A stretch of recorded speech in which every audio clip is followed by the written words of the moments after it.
I see a lot of content out there nowadays based on who's the ideal woman for a man and who's the ideal man for a woman. Now, on the woman's side, you hear all these qualifications that make a man ideal to be with. Then on the men's side, you hear all these qualifications that make a woman ideal to be with. But I don't really hear anybody having conversations about one of the most important things when it comes to relationships. So we're going to talk about it. But first, wipe your feet off at the door when you step into a pimp's domain. Let's go. Bitch, you want all this pimping you can't afford. Perform like a punk, but want a winner's reward. Some suckers give you points, but bitch, you never scored. If you ain't paying pimping, then bitch, you getting ignored. Okay. I'm so sick of these. It's a lot of platforms out there that have conversations about meeting someone new, getting involved with someone new, who's the right type of person to get involved with, who's the wrong type of person to get involved with, yada, yada, yada, all this stuff, right?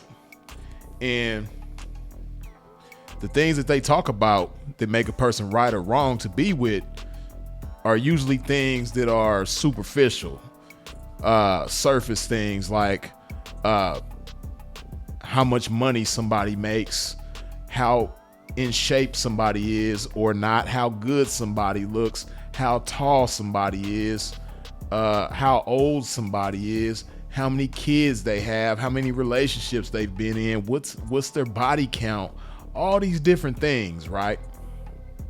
And sometimes some things can be a good indication of whether or not this is somebody you want to be with. But one thing you don't really hear anybody talking about is one of the most important things when it comes to relationships, man, and that is getting to know somebody. Getting to know somebody is the most important thing in a relationship. It's the biggest determining factor in a relationship. Because, for a man, for instance, right? You might meet a chick that's young, doesn't have any kids, doesn't have a high body count, beautiful, got things going for herself, whatever qualifications that you want her to have, she may have. Statistically, on paper or whatever it is, right? But she may be annoying as hell. She may be selfish. She may be trifling. She may be nasty. She may have bad hygiene.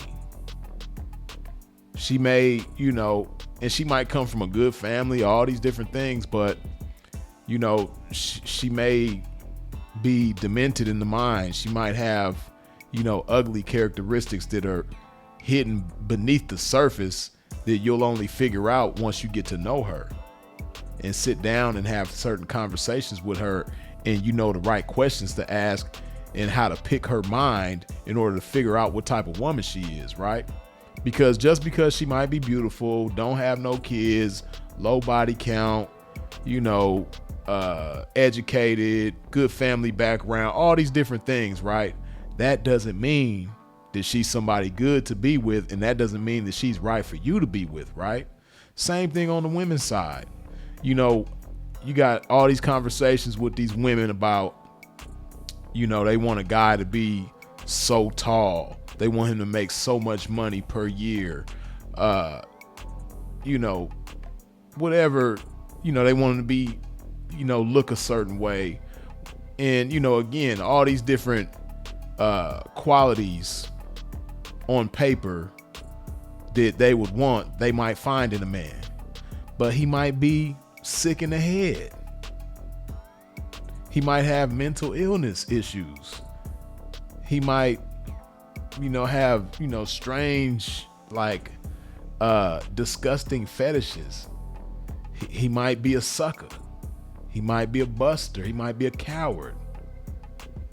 And he might come from a good family background as well. But, those things that you're looking for on the surface alone are not going to determine whether or not you have a good relationship or whether or not you've picked the right person, right?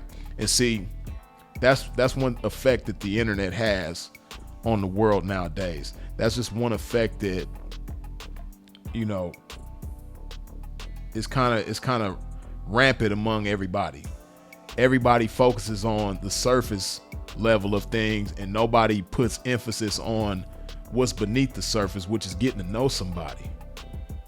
This is why, if you pay attention, you know, relationships don't really last very long nowadays. Nobody's loyal to anybody. Everybody's cheating on each other. Everybody's doing each other dirty. Everybody's, you know, throwing each other under the bus. Everybody is selfish. Everybody is scandalous.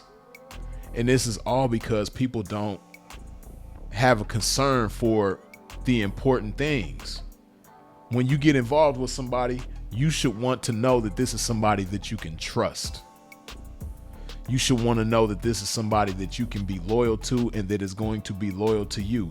You should want to know that this is somebody that you can respect.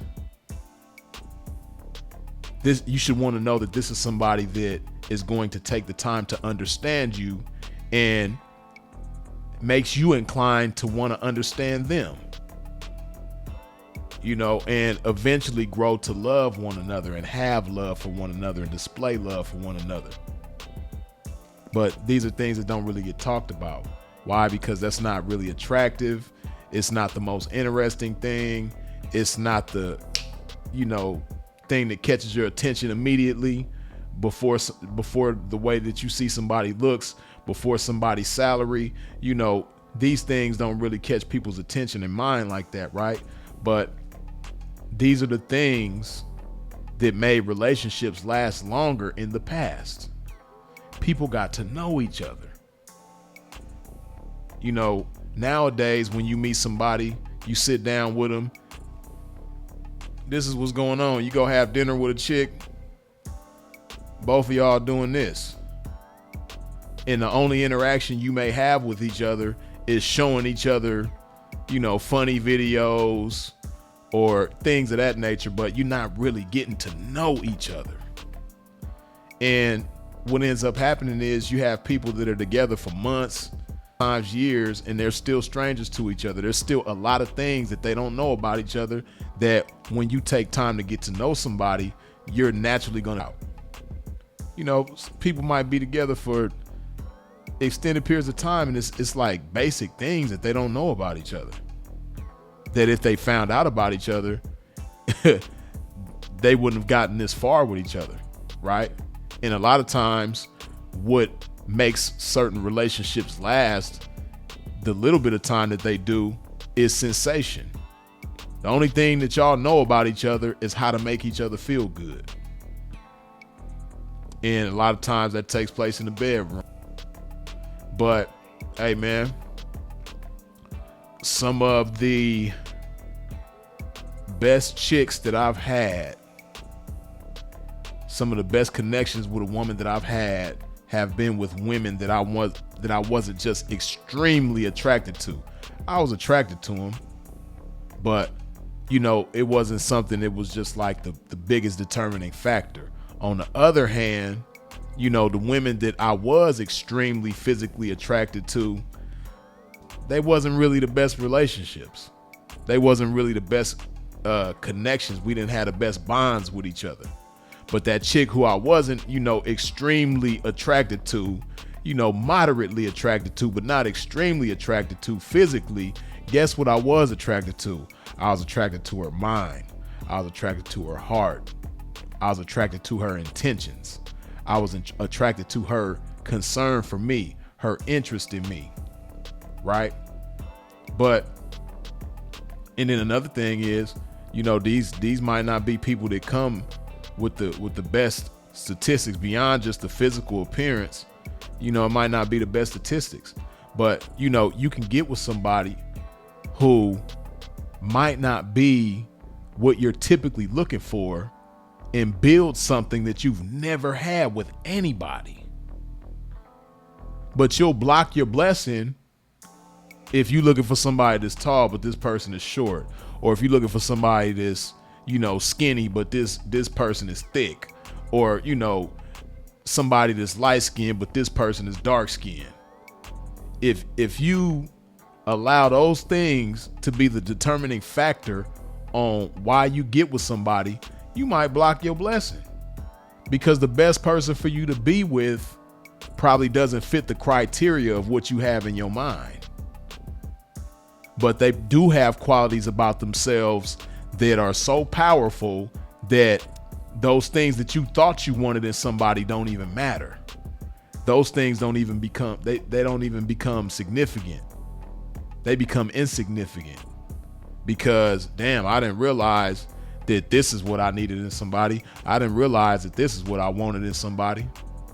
But that comes from getting to know somebody, having conversations with somebody, taking an interest in their mind, taking an interest in their heart, taking an interest in their, really getting to know somebody beyond just how somebody looks, beyond what somebody does that doesn't have anything to do with you. Really getting to know somebody. You know, that's the game changer. That's where you're gonna find real happiness with somebody, is getting to know somebody, man. So all that other stuff is cool, but you know, if you really want to build with somebody, if you really want to be happy with somebody, if you really want to connect with somebody and build a strong bond with that individual, be focused more on getting to know that individual than all the other superficial bullshit. That's how you're gonna find what you want, you dig? Let that marinate on your mind one time, freezes it. And this right here, yeah, this that love juice. Go ahead and put some of this good old love in your body like so.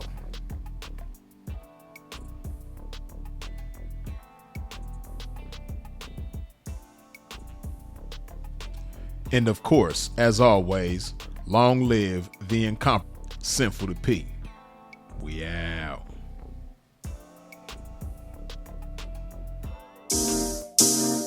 Let's go. You see, I, the God anointed, game appointed PI since knee high.